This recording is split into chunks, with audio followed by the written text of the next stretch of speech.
Amém, queridos? Eu quero rapidamente falar com você sobre Jesus acalma a tempestade.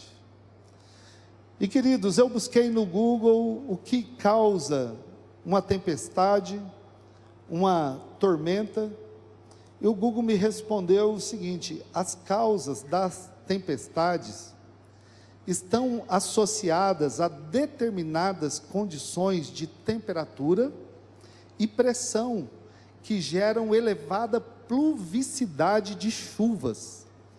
E eu não entendi nada, né? Que legal essa explicação. Mas, queridos, o que gera as tempestades? Então, o que eu entendi é que as elevadas temperaturas com pressão atmosférica causam alguma coisa em comum e deixa o tempo anormal, reagindo de maneira assustadora às vezes. Agora, nos Estados Unidos, passou um furacão que devastou uma cidade, foi um dos mais fortes dos últimos tempos. E eu peguei uma pequena imagem, travou também, Carol? Também. Eu peguei uma pequena imagem, que eu não vou mostrar para vocês, tá bom? Mas não tem problema nenhum. E, queridos, eu não sei, olha aí, vamos para a iluminação, Fábio, diminui para nós, fazendo um favor. É um vídeo curto, irmãos, porém assustador. Se tiver áudio, vocês verão, se não, foi agora, esse que passou na Flórida, furacão Milton, nessa cidade aí de Fairbanks, na força desse vento. Isso aí é apenas uma imagem, uma das mais, menos fortes que eu achei para mostrar aqui hoje, para você. Assustador. Queridos, olha só, você já passou por uma tempestade, um temporal, um vendaval, uma chuva forte?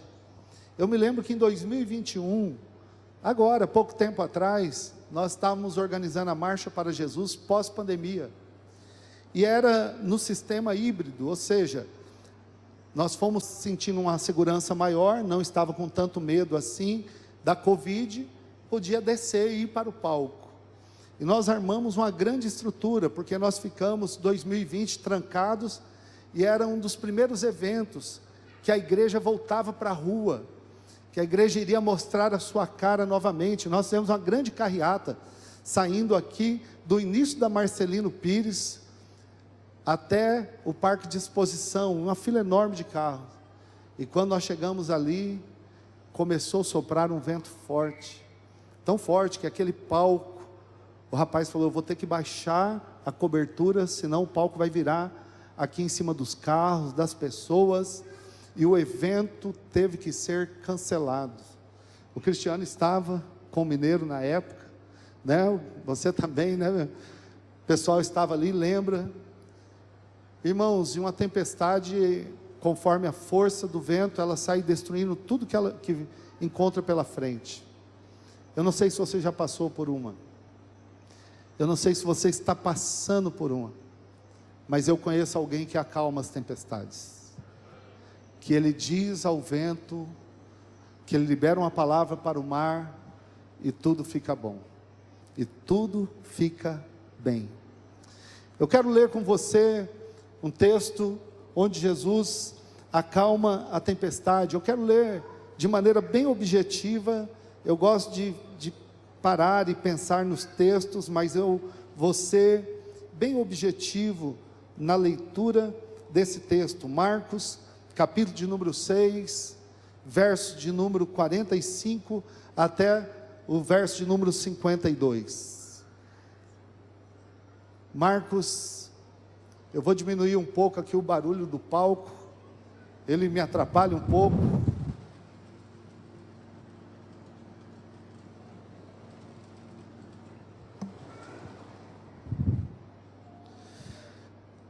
Queridos, o texto diz assim: e logo,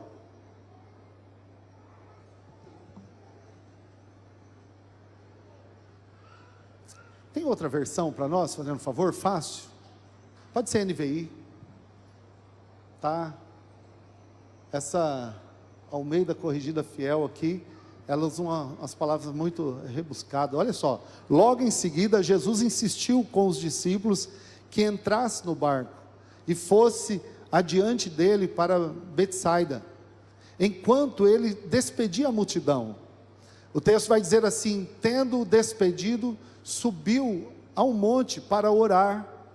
Então os discípulos, ao anoitecer, o barco estava no meio do mar da Galileia, e Jesus se achava sozinho em terra. E aí, queridos, ele viu os discípulos remando com dificuldade, porque o vento soprava contra eles. Alta madrugada, Jesus dirigiu-se a eles, andando sobre o mar, e já estava a ponto de passar por eles. E de repente, quando viram andando sobre o lago, que é o mar da Galileia, pensaram que fosse um fantasma. Então eles gritaram de medo, pois todos tinham visto, ficaram aterrorizados. Jesus, porém, imediatamente lhes disse: não tenham medo, tenham coragem, sou eu, não tenham medo. E aí, queridos, então Jesus subiu para junto deles, e o vento cessou, e eles ficaram maravilhados com aquilo que aconteceu, pois não tinham entendido o milagre dos pães, e o coração deles estava ali ainda endurecidos. Jesus entra, e outro verso, em outro evangelho, vai dizer que Jesus, ele dá uma ordem, uma palavra ao vento e ao mar, para que eles se acalmassem, e aí eles perguntam: quem é este, que o vento e o mar lhe obedecem? Tá bom? Queridos, eu quero falar para você hoje de 3 tempestades, 3 tipos de tempestades que acontecem conosco, que nós enfrentamos. Eu quero ser bem objetivo, por causa do tempo, mas o texto ele é longo. Eu vou pedir para deixar, Fábio, essa iluminação central 100, para a gente tentar ler, tá? Para a gente tentar ler esse texto. Primeiro, pastor, primeiro tipo de tempestade, queridos, é aquela tempestade que nós mesmos causamos. Existem tempestades. Eu perguntei para o Google: o que causa uma tempestade?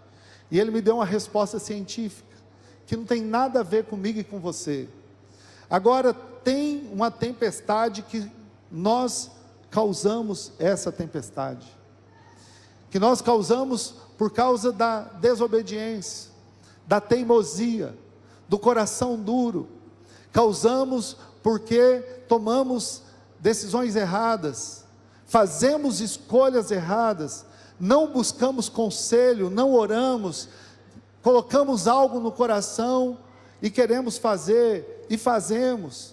Ou às vezes seguimos a direção da carne, ou às vezes seguimos o conselho dos ímpios, nos detemos no caminho dos pecadores, e nos assentamos na roda dos escarnecedores, e buscamos influência do mundo, influência de amigos, de pessoas que não temem a Deus.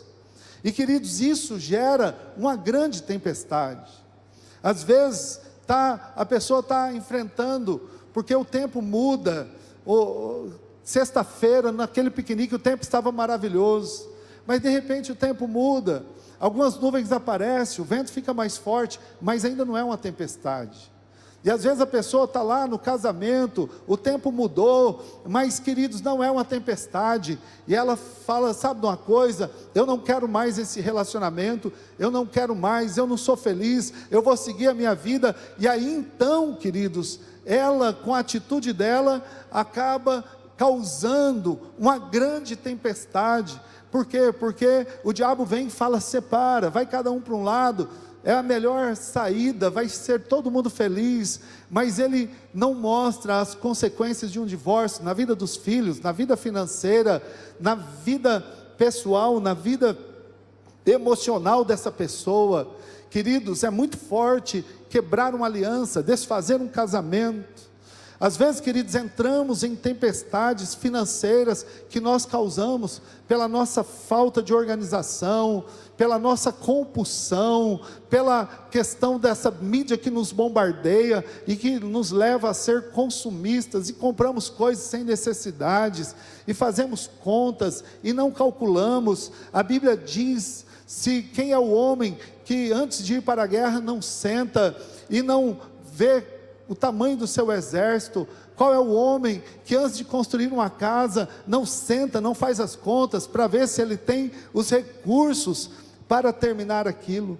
Queridos, às vezes nós geramos tempestades porque está tudo bem, aí alguém faz uma postagem na rede social e ninguém perguntou nada para a gente, mas a gente insiste em dar uma opinião e dizer: não, é por aqui, é a direita que é melhor, é a esquerda que é melhor, e arrumamos uma briga desnecessária, e acabamos fazendo comentários desnecessários, e alguém fala alguma coisa, e a gente responde, e ninguém perguntou nada. A pessoa às vezes nem sabe quem você é, e começamos a brigar nas redes sociais, e fazer postagens, e fazer insinuações, e queridos, e enfrentamos tempestades desnecessárias. Criamos tempestades. Jonas, capítulo de número 1. Um profeta, um homem de Deus, com um chamado, com uma missão. Capítulo 1, até o verso de número 17, na verdade é o capítulo todo, pode colocar para nós, fazendo um favor. Veio a palavra do Senhor a Jonas. Acende a central, fazendo um favor, e não a outra, diminui essa forte, e deixa só, isso. Vamos ficar assim, porque senão fica muito escuro, fica ruim também. A palavra do Senhor veio a Jonas, filho de Amitai, com esta ordem: desce, vá depressa à grande cidade de Nínive e prega contra ela, porque a sua maldade subiu até a minha presença. E aí Jonas, porém, fugiu da presença do Senhor, dirigindo-se para Tarsis, pegou outro caminho, desceu a Jope, onde encontrou um navio que estava naquele porto. Depois de pagar a passagem, embarcou rumo a Tarsis para fugir do Senhor. E aí o Senhor, porém, fez soprar um vento forte sobre o mar, e caiu uma tempestade tão violenta que o barco estava prestes a se arrebentar. Todos os marinheiros ficaram com medo, cada um clamava ao seu próprio Deus. Atiraram as cargas, olha o prejuízo, atiraram as cargas para o mar, tornando o navio mais leve, mas mesmo assim nada adiantava. Enquanto isso, Jonas, que tinha descido ao porão e se deitara, dormia profundamente. Ali, queridos, o circo pegando fogo e ele dormindo. E aí, queridos, o capitão dirigiu-se a ele e falou: ei, como você pode ficar aí dormindo? Levante-se, clame ao seu Deus, talvez Ele pense em nós, para que não morramos. E aí então, queridos, o verso de número 7, então cada marinheiro disse ao seu companheiro: vamos lançar sorte e descobrir quem é o responsável por essa desgraça que se abateu sobre nós. E lançaram sorte, a sorte caiu sobre Jonas. Jonas, você é o causador dessa tempestade. Vamos saber o porquê você está causando essa tempestade. O que você fez de tão ruim assim, Jonas, que envolveu, queridos, quando uma tempestade envolve só uma pessoa é uma coisa, mas a maioria das tempestades, ela arrebenta a vida de quem está perto, a vida de quem está em volta. Ela, se atrapalhasse só Jonas, tudo bem, mas causou um grande prejuízo para os marinheiros, para o navio, para a carga. Irmãos, o prejuízo foi grande, e ele nem aí com a paçoca, dormindo tranquilo. Olha só, verso de número 8, por isso perguntaram, diga-nos, quem é o responsável por essa calamidade? Qual é a sua profissão? De onde você vem? Qual é a sua terra? Que povo você pertence? Aí Jonas respondeu, sou hebreu, eu sou parte do povo escolhido, eu temo ao Senhor, Deus dos céus, que fez o mar e a terra. Verso de número 10, então os homens ficaram apavorados e perguntaram, o que foi que você fez? Pois sabiam que Jonas estava fugindo do Senhor. Jonas, você é louco? Você não leu o Salmo de número 139, que diz, para onde fugirei da tua presença? Para onde me irei da tua face? Se eu descer no mais profundo abismo, ali tu estás. Se eu pegar as asas da alva e subir no lugar mais alto do mundo, lá no pico do Monte Everest, ali tu estás. Para onde eu vou fugir da tua face? O Senhor me conhece ainda informe, no ventre da minha mãe. Todos os meus dias estão no teu livro. Ainda antes de eu falar uma palavra, dizer alguma coisa, o Senhor já sabe. O Senhor conhece o meu deitar, o meu levantar, de longe, conhece o meu pensamento. Ninguém pode fugir do Senhor. Jonas, por que você fez isso e causou essa grande tempestade? Jonas então, queridos, visto que o mar estava cada vez mais agitado, lhe perguntaram, o que devemos fazer com você, para que o mar se acalme? Jonas, como fazer esse mar se acalmar? A resposta é, volte para o centro da vontade de Deus.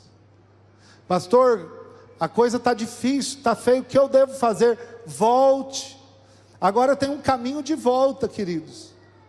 Seria tão fácil, se nós tivéssemos o gênio da lâmpada, que era só esfregar a lâmpada, sair o gênio, faríamos um pedido, olha, mar, acalma-te. Não, mas tem que voltar para o centro da vontade de Deus. Ele teve prejuízo, ele foi por um caminho contrário do seu chamado, ele comprou a passagem, ele foi, e agora tem que fazer o caminho de volta. Não é simples, não é fácil, mas é possível. E aí Jonas falou assim, olha, o único jeito é vocês me jogarem no mar. O único jeito disso aqui resolver, o problema sou eu. Nesse caso, queridos, foi o único jeito mesmo. Jogaram Jonas no mar. Nós sabemos a história. O peixe o engole, ele ora, se arrepende, Deus fala para o peixe vomita ele na praia, ele volta e cumpre o chamado. Talvez a gente tenha que fazer um caminho de volta, para algumas tempestades cessarem. Irmãos, eu recebo muitas ligações, de gente de perto, de gente de longe, pessoas que passam por aqui, pessoas que passaram pela nossa vida, pelo nosso ministério. Recentemente uma pessoa que está em outra cidade, me ligou pedindo ajuda, pedindo uma orientação, se eu conhecia algum pastor, algum psicólogo, alguém para ajudá-lo, porque ele falou, pastor, eu cometi uma infidelidade no meu casamento, minha esposa não quer mais saber, e agora eu descobri que eu amo, que eu não sei viver sem, que eu não quero perder a minha família. Irmãos, gerou uma tempestade desnecessária. E aí como eu conhecia, tinha amizade, liguei, conversei, orei, indiquei, encaminhei para um acompanhamento.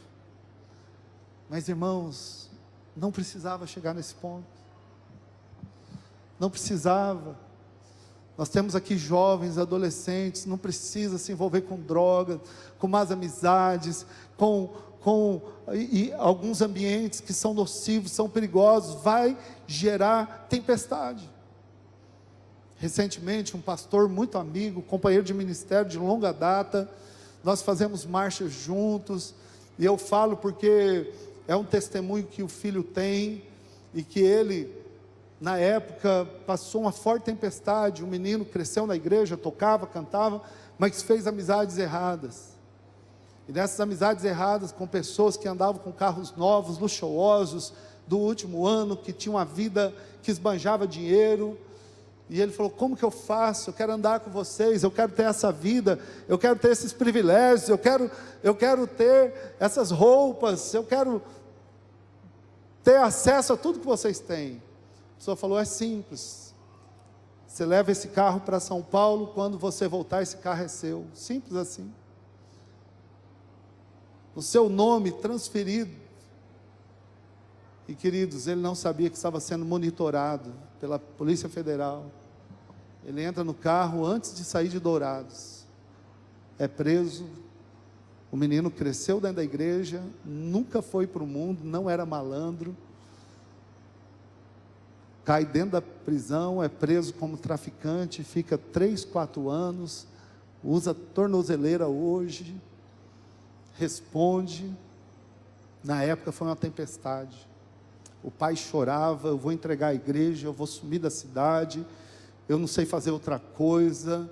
Irmãos, um Jonas, uma atitude, um comportamento, uma palavra, uma ação, um comentário na internet, uma flertada, queridos, pode causar uma grande tempestade. Jonas foi o causador da tempestade. Eu disse que ia falar sobre 3 tempestades, eu vou para a segunda agora. Segunda tempestade, as tempestades da vida, que acontecem naturalmente, por causa de algum fenômeno, como esse da pressão, da temperatura elevada, mas que vem com o propósito de fazer você não chegar no seu objetivo. Sabe aquela tempestade que parece que é natural, mas que também é espiritual, que quer impedir você de chegar no propósito que Deus tem para a sua vida? As pessoas, eu ouço muito isso: pastor, pode voltar a iluminação um pouco, até a gente ler o próximo texto, senão fica muito escuro, vai dando sono pessoal. Tem gente acordada aí, diga amém. Glória a Deus.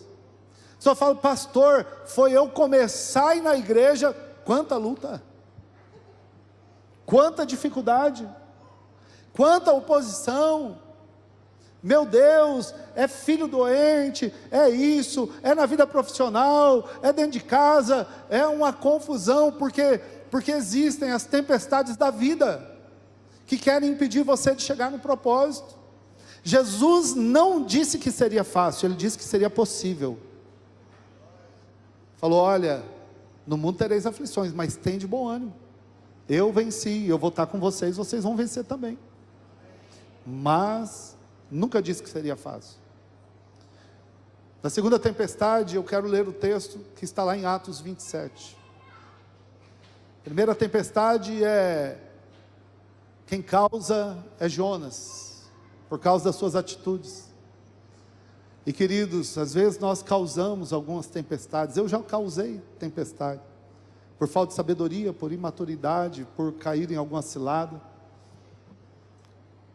desde coisas pequenas.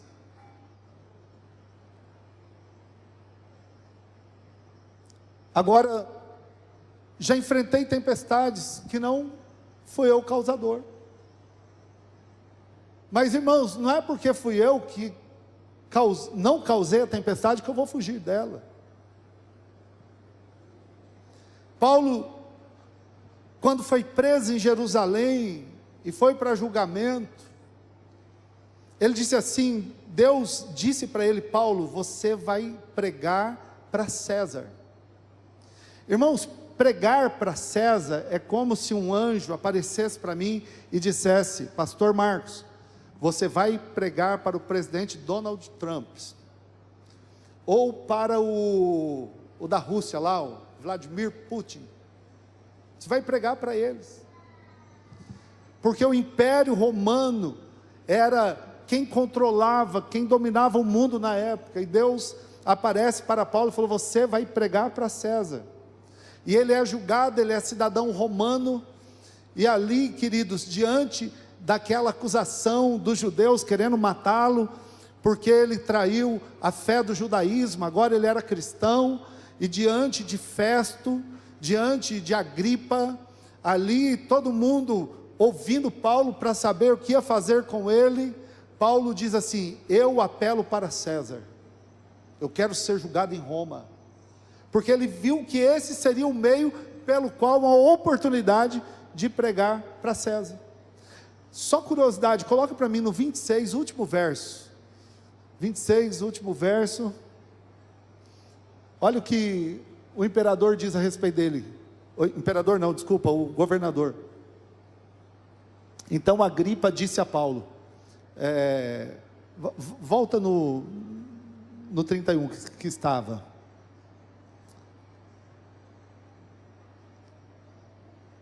Ah, tá, isso.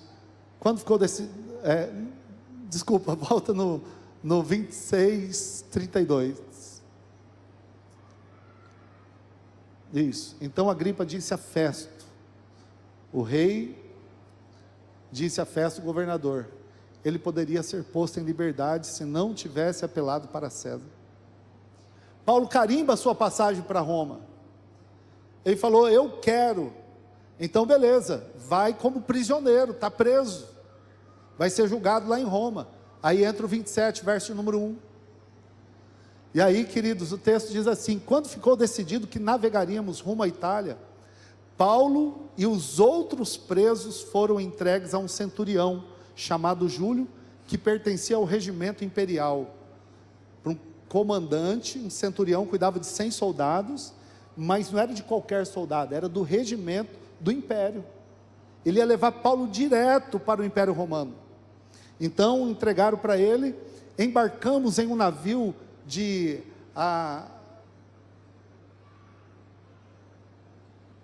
estava de partida para alguns lugares da província da Ásia. Saímos ao mar, estando conosco Aristarco, um macedônio de Tessalônica. Verso número 3, embarcamos no navio. Verso número 3, no dia seguinte ancoramos em Sidom. Júlio, num gesto de bondade para com Paulo, permitiu que ele encontrasse os amigos para que suprisse as necessidades. Nós vamos parar aqui, eu tenho uns irmãos aqui, eu vou pegar um sabonete, um papel higiênico, umas roupas, tal, que eu vou ficar preso em Roma, né? Mais difícil chegar, não tinha Pix na época. Os irmãos foram levar ali alguns suplementos. E aí, verso número 4, quando partimos de lá, passamos ao norte de Chipre, porque os ventos eram contrários. Às vezes, para você cumprir o chamado, você vai enfrentar ventos contrários. Jesus não disse que ia ser fácil. E aí, queridos, Paulo, na experiência que tem, diz assim: tendo atravessado o mar aberto ao longo da Cilícia e da Panfilha, ancoramos em Mirra, na Lícia. Passou, o vento era contrário, eles ancoraram no lugar. Verso de número 6, ali o centurião encontrou um navio alexandrino que estava de partida para a Itália, e nele fez embarcar, fez uma baldeação, encontrou nesse porto um navio alexandrino que ia para a Itália. Falou: opa, estão indo para a Itália, dá carona aqui para uns presos. Irmão, sabe quantas pessoas tinham nesse navio? No final do capítulo, eu não vou chegar lá, 262 pessoas, mais do que aqui nessa noite, número maior. Eu acho que nós não estamos em 250 pessoas hoje, pelas cadeiras que eu vejo que estão vagas. Se tivesse lotado, teríamos 350, mas tem cadeiras lá atrás, tudo bem. Então, um navio com mais de 260 pessoas, navegamos vagarosamente por muitos dias, tivemos dificuldade para chegar nesse lugar. Se não sendo possível prosseguir em nossa rota, por causa dos ventos contrários, navegamos ao sul de Creta, de fronte de Salmona. Costeamos a ilha com dificuldade, ventos contrários, dificuldades, ventos contrários, dificuldades, de ilha em ilha, para chegar no propósito. E chegamos a um lugar chamado Bons Portos, perto da cidade de Lazéia. Tínhamos perdido muito tempo, agora a navegação se tornaria perigosa, pois já havia passado o dia da expiação. Por isso Paulo os advertiu. Irmãos, Paulo tinha um senso de liderança muito forte. Então Paulo, ele quer chegar no propósito dele, ele não foge do propósito, ele apela para César. O vento era contrário, queridos. Aí ele diz: senhores, vejo que a nossa navegação será desastrosa, acarretará em grande prejuízo para o navio, para a carga e também para nós. Aí o pessoal falou assim: Paulo, você é capitão, você é velejador, você vive no mar, você é um fazedor de tendas, um doido, está preso, sendo acusado por causa de questões religiosas, fica na sua, você não entende nada de mar. Todavia o centurião, em vez de ouvir o que Paulo falava, seguiu o conselho do piloto e do dono do navio. Paulo, cada um na sua área, né?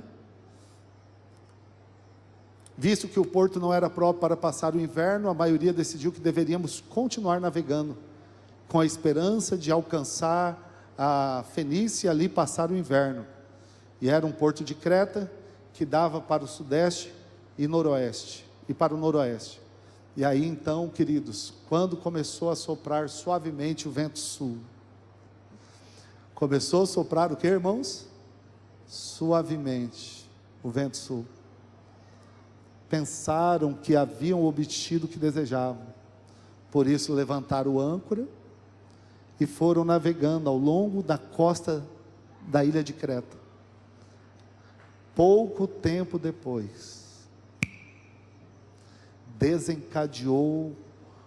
desencadeou-se da ilha um vento muito forte. Próximo verso. O navio foi arrastado pela tempestade, sem poder resistir ao vento. Assim cessamos as manobras e ficamos à deriva. Eu peguei uma imagem também para mostrar, não cheguei a mandar para você, mas se você entrar, tempestade em alto mar, você vê, a cena é assustadora só de olhar, queridos, as ondas enormes. Olha só o estado, irmãos, passando ao sul de uma pequena ilha chamada Cauda. Foi com dificuldade que conseguimos recolher o barco salva-vidas. Levantando, lançaram mão de todos os meios para reforçar o navio com cordas. Temendo que ele encalhasse nos bancos de areia de Sirte, baixaram as velas e deixaram o barco à deriva. Deixa o vento levar. No dia seguinte, sendo violentamente castigados pela tempestade, começaram a fazer o quê? Aliviar a carga. Acho que eu já vi essa história em outro lugar, né, irmãos? Lá em Jonas, né? Só que um estava fugindo do propósito, o outro estava indo em direção ao propósito. No terceiro dia, lançaram fora com as próprias mãos a armação do navio. Como passaram muitos dias sem que o sol e as estrelas aparecessem, e a tempestade continuava a bater-se sobre nós, finalmente perdemos toda a esperança de nos salvar. Meu Deus! Para cumprir o propósito, Existem tempestades que vêm para tentar fazer você parar. Aí eu me lembro de um hino que a minha esposa até pediu para o Marquinhos cantar, ouve muito em casa. Você não vai parar. Você não vai parar. Conhece, Marquinhos? Como que é?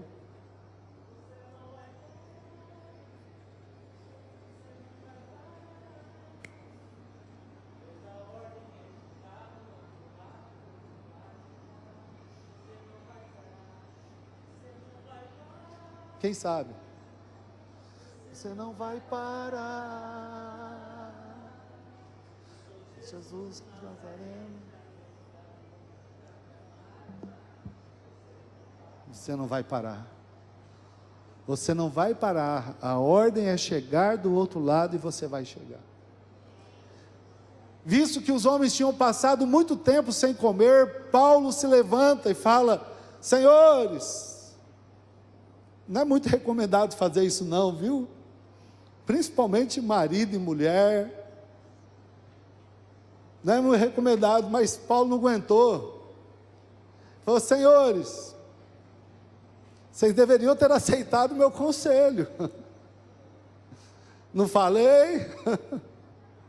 Eu avisei que não era hora de sair. Eu avisei. Vocês falaram que eu não entendia de mar, de barco. O capitão falou que dava, o dono do navio falou que dava.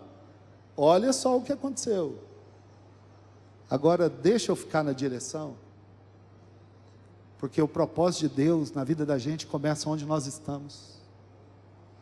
Nós achamos que tem que chegar em Roma, que tem que falar do amor de Deus para César.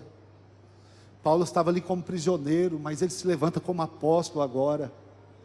Ele se levanta como apóstolo enviado de Deus para aquele lugar, para aquelas pessoas. E ele agora fala: gente, agora vocês vão me ouvir. Agora, porém, recomendo que tenham coragem, pois nenhum de vocês perderá a vida, somente o navio será destruído. Olha só o que ele diz, verso número 23, ontem à noite, apareceu-me um anjo de Deus, a quem pertenço, a quem adoro. E aí ele começa agora, irmãos, ele se levanta como um profeta, como um apóstolo, como um pregador da verdade. Ele estava sendo humilhado como prisioneiro, como bandido, como marginal. Ele entrou de carona no navio ali, ninguém o conhecia, mas a partir desse momento, Paulo se faz conhecido. Vai chegar um momento que na sua escola, no seu trabalho, onde você estiver, você no seu bairro, você tem que ficar conhecido como homem de Deus, como mulher de Deus, como universitário de Deus, como funcionário de Deus, como patrão de Deus, como amigo de Deus, onde você estiver. Você está onde você está para fazer a diferença. Paulo falou: agora chegou a minha vez. E aí, queridos, o anjo me apareceu e disse: não tenha medo, é preciso que você compareça diante de... Você vai para César. Deus, por sua graça, deu-lhe a vida de todos os que navegam com você. Ninguém vai morrer. Ninguém vai morrer, mas vocês têm que fazer o que eu digo. Beleza? Todo mundo concordou na hora. E aí, queridos, assim tem um ânimo. Paulo é um apóstolo que anima as pessoas. Senhores, creio em Deus que acontecerá conforme foi dito. Ei, creia que acontecerá conforme foi dito. Creia que acontecerá conforme Deus disse. Deus disse que ia te abençoar, que ia te restaurar, que ia te libertar, que ia mudar a sua história, que ia mudar a sua vida. Ei, creia que acontecerá conforme Deus disse para você, vai acontecer. Não ouça a voz do diabo, dizendo que você não vai chegar, que não vai dar certo, que o barco vai afundar, que você vai morrer. Não, você vai chegar do outro lado. Você vai chegar, vai dar certo. As tempestades da vida querem nos parar, queridos, mas creia que acontecerá conforme Deus disse, porque Deus não é homem para que minta, nem filho do homem para que se arrependa. E aí então, queridos, o texto é longo, eu não tenho tempo, é uma pena, mas o texto diz assim, vou mais alguns versos, e aí Paulo então diz assim, no entanto devemos ser arrastados para alguma ilha, Deus vai nos levar para alguma ilha.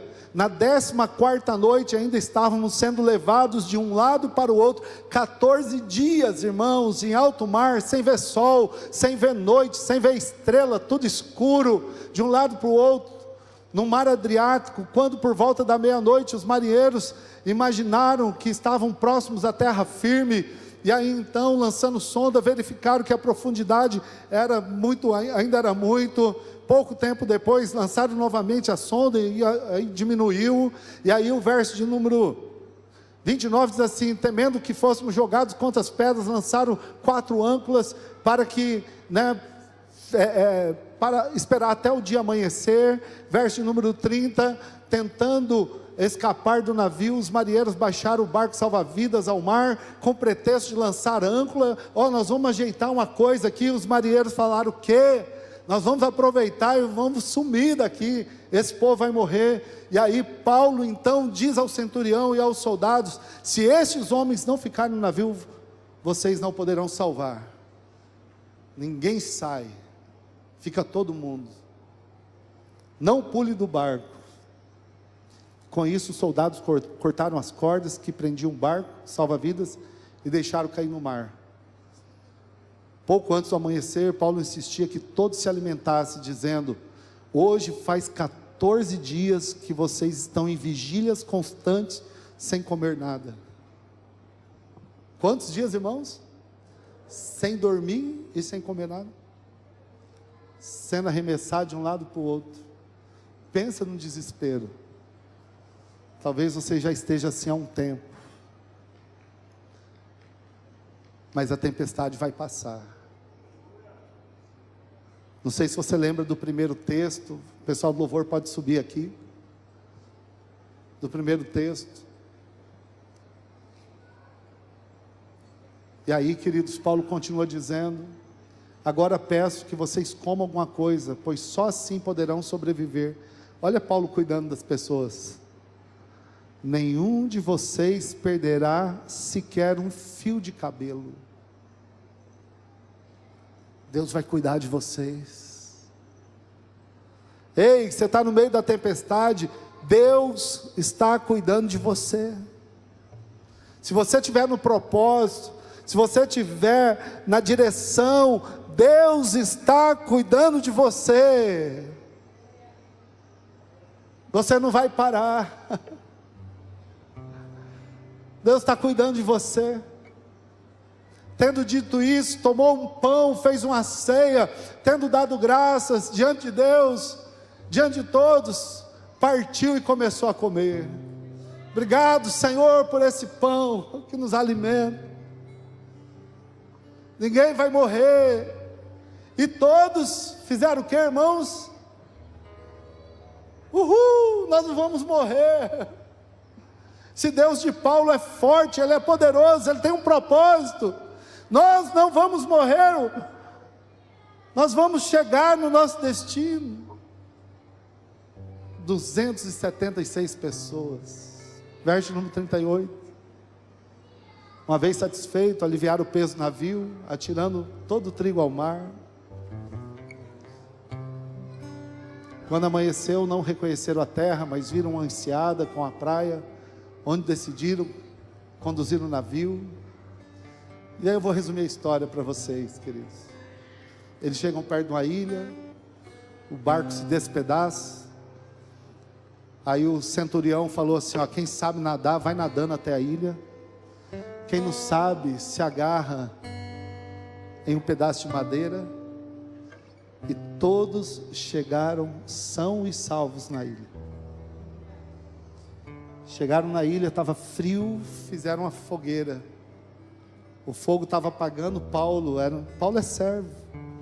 Apóstolo é servo, irmãos. Só nos dias de hoje que apóstolo é servido, né? Mas na época da Bíblia, os apóstolos eram servos. E aí Paulo vai pegar um graveto. Tinha uma cobra no meio dos gravetos. Picou a mão de Paulo. Irmãos,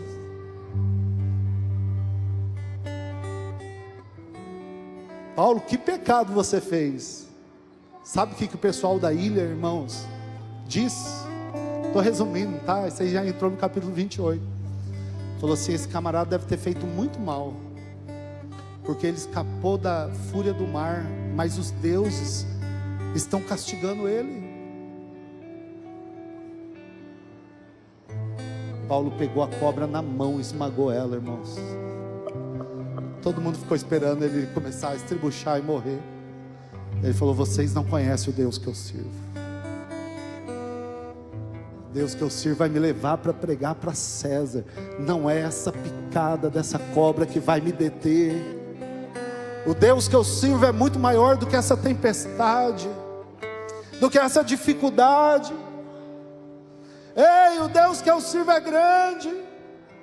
Aí falaram: é, o líder da ilha está doente, vamos lá orar por ele. Ele foi lá, orou, o homem foi curado.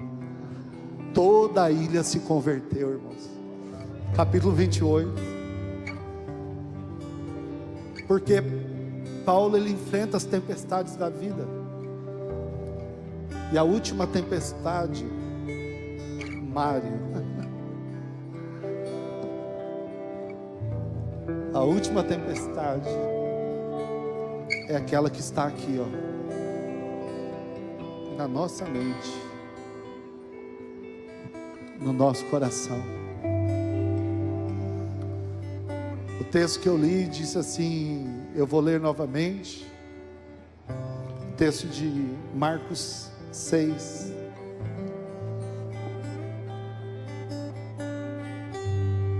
(45).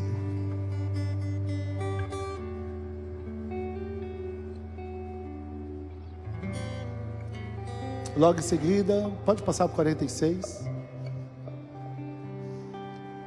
47. Ao anoitecer, o barco estava no meio do mar e Jesus se achava sozinho em terra. Seus discípulos remando com dificuldade, porque o vento soprava contra eles, alta madrugada. Jesus dirigiu-se a ele andando sobre o mar. Verso número 49. Quando viram andando sobre o mar, pensaram que era um fantasma. Tem uma tempestade que está aqui, queridos.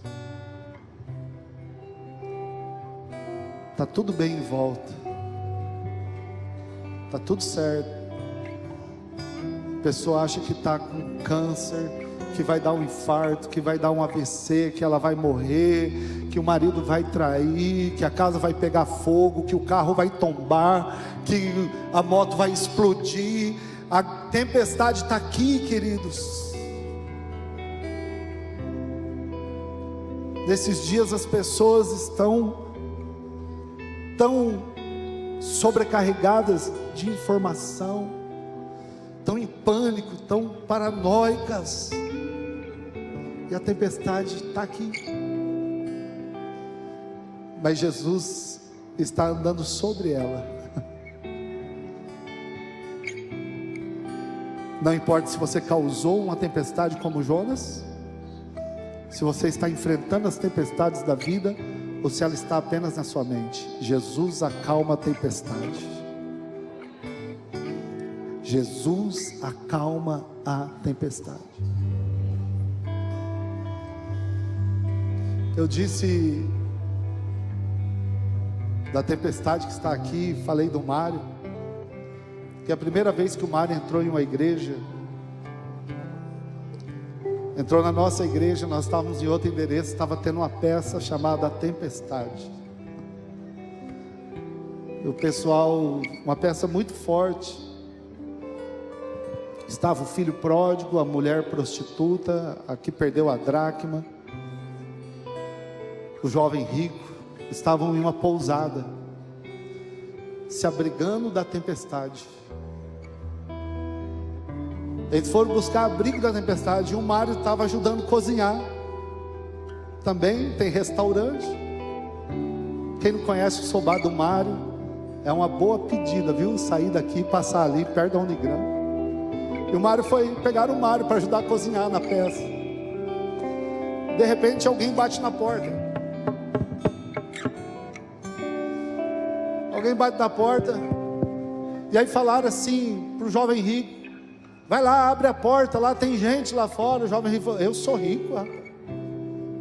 As pessoas abrem a porta para mim, eu não abro a porta para ninguém. Vai lá você, prostituta. Ela falou: não, eu estou cansada das pessoas me usarem, eu não vou abrir não. Vai você, filho pródigo. Ele falou: eu não obedeço nem meu pai, vou obedecer você. Vai você, mulher da dracma perdida. Ela falou: estou ocupado procurando a minha dracma. Então quem vai abrir a porta? Quem? O Mário. Aí quando o Mário abre a porta, Jesus entra. Jesus entra. E as pessoas começam a falar assim: ei, você não está molhado? Você está bem? Tem uma tempestade lá fora. E aí Jesus disse: a tempestade está na cabeça e no coração de vocês, e eu vim acalmá-la, porque Ele acalma a tempestade. Eu queria que você ficasse em pé. Eu posso ouvir a voz do Senhor dizendo: eu vou acalmar essa tempestade da sua vida. Você que causou, mas eu vou resolver. Que eu ainda acredito em você. Jonas voltou, irmãos. Passou apertado, mas voltou. Ei, Paulo, eu vou acalmar essa tempestade, porque você vai chegar no seu propósito. Ei, eu vou acalmar a tempestade que está na sua mente, no seu coração, porque você é meu filho, e debaixo das minhas asas você estará seguro. Seguro debaixo das asas do Pai. Vai passar. Vai passar. Vai passar.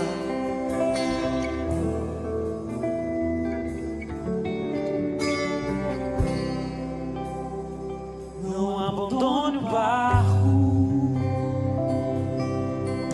pois a ordem é chegar do outro lado e você vai chegar.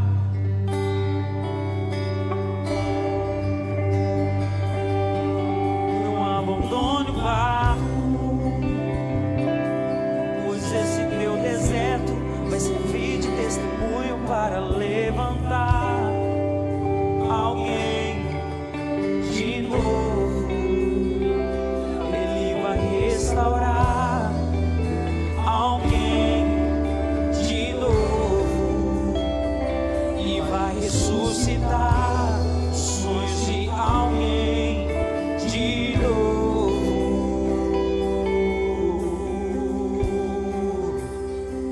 Você não vai parar. Você não vai parar, pois a ordem é chegar do outro lado e você vai chegar. Você não vai parar. Você não vai parar. Você não vai parar. Sou Jesus o Nazareno e já deu ordem pra acalmar o mar. Você não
Ouça isso. Eu sou Jesus o Nazareno, já dei ordem pra acalmar o mar.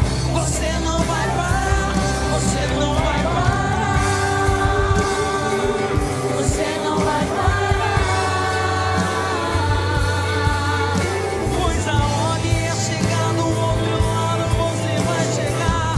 Você não vai parar, você não vai parar, você não vai parar.